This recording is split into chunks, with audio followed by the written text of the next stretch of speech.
I've had many requests about a Thai green curry, so I'm going to show you my very simple paste today. So these are the ingredients you'll need to make a Thai green curry. I've left out a few essential ones because it's going to be hard for us to find in these times. Things like galangal, coriander root, there's some specific things. So my Thai brothers and sisters who might be watching, and I have a few of them, you know, please don't slate me for this recipe. This is the easy cheats way, sort of with available ingredients of how we can get a nice Thai green curry paste at home. So I'm going to get my Blitzer and blitz all of this in here, but ideally you want my pestle and mortar, and I want to bash it all together. But I'm aware not everyone has a pestle and mortar, so let's do it the most way that people will try it. So here I've got coriander and cumin powder. I've got a mix here, but if you've got separate ones, then just make it up. So I've got 3 tablespoons of cumin and coriander. If you're using it separately, then that's about 1.5.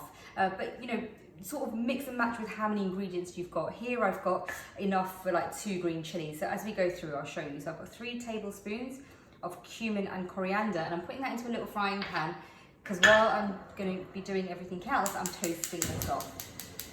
On a low heat, let that toast off. And what that's going to do is really give it a more intense, fragrant flavour, because I would normally use coriander seeds and things like this, but I am wary of not everyone having those ingredients, so I'm going to use powder, which I think most people will have at home. I've got a Blitzer here, and into the Blitzer I'm going to put all these ingredients in. So I'm starting off with just these 2 green chilies that you can get from the supermarket. So these are fine. If you want it more fiery, then go in with bird's eye. But again, I'm using anything that you can get from the supermarket. So these are green chilies. I like to use finger chilies as well. They're really nice. Any green chilies, I'm going in with 2. Really depends on your flavour, how hot you want it. I always keep Kaffir Lime leaves frozen in my freezer. I'm going to whack these in there, but if you don't have them, honestly, don't worry. If you don't have them, you don't have to put them in. I'm taking out the middle bit, which is the stalk, because that is quite hard to chew on. So if I tear that out like that, that will blitz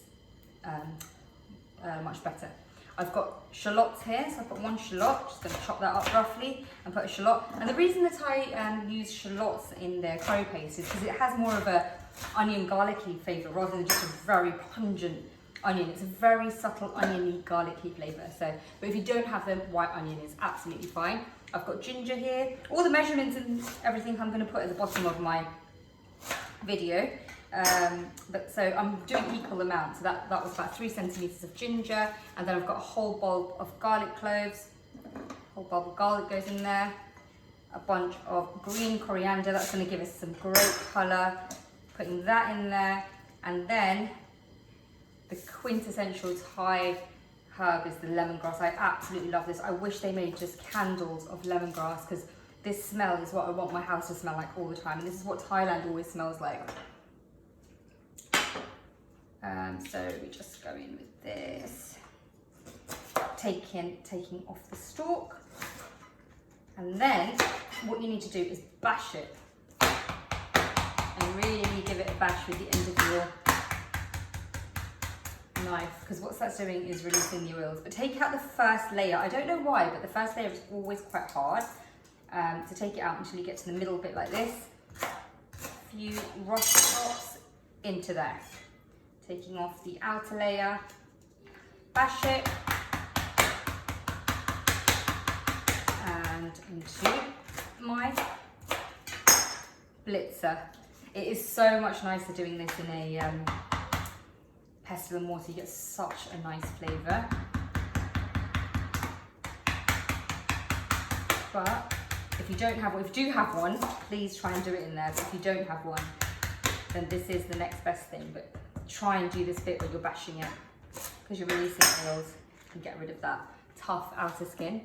So that all goes in there, and then you just need the coriander and cumin powder, which has been toasting off. So my coriander and cumin powder has been toasting. Be really careful because it does burn quite quickly. You just want to heat it through. By doing that, you're releasing more of the flavour. You're going to get an intensity. So I'm just going to put that in there. When I do a proper curry paste, I will be using coriander seeds, but this shortcut version does work just as well. So put that in there. I'm going to put some oil in here because I'm going to preserve it. I'm not making the curry today. So just get a jam jar and preserve your curry paste in there, so a little bit of oil there to help it blitz. Put the lid on and blitz it.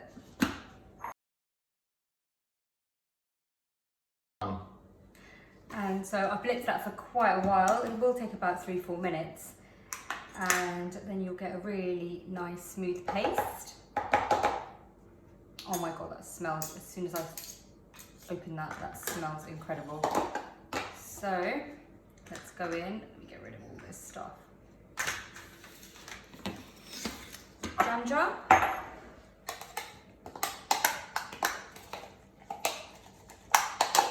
And that's the sort of consistency. I don't know whether you can see, but it's quite a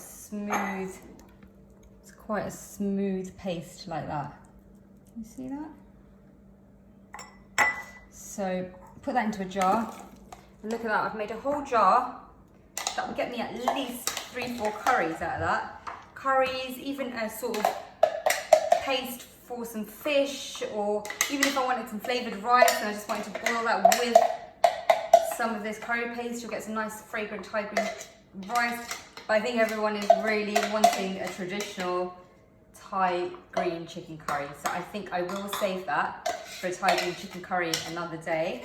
But having it made like this means that you'll be ready for it. So I would suggest make it. You can get lemongrass in all the supermarkets now, in the section where they have all the herbs, the ginger, the garlic. It'll be there. You get 2 sticks for like 70p or something. It's really cheap, and I buy quite a few and then I freeze them. So then when I do need lemongrass, it's there. So there you go, a whole jar of curry paste. That was about 10 minutes work, and you've got about 4 meals there. So make this next time, so when I do have my recipe ready, you've got it there to make a nice Thai green chicken curry.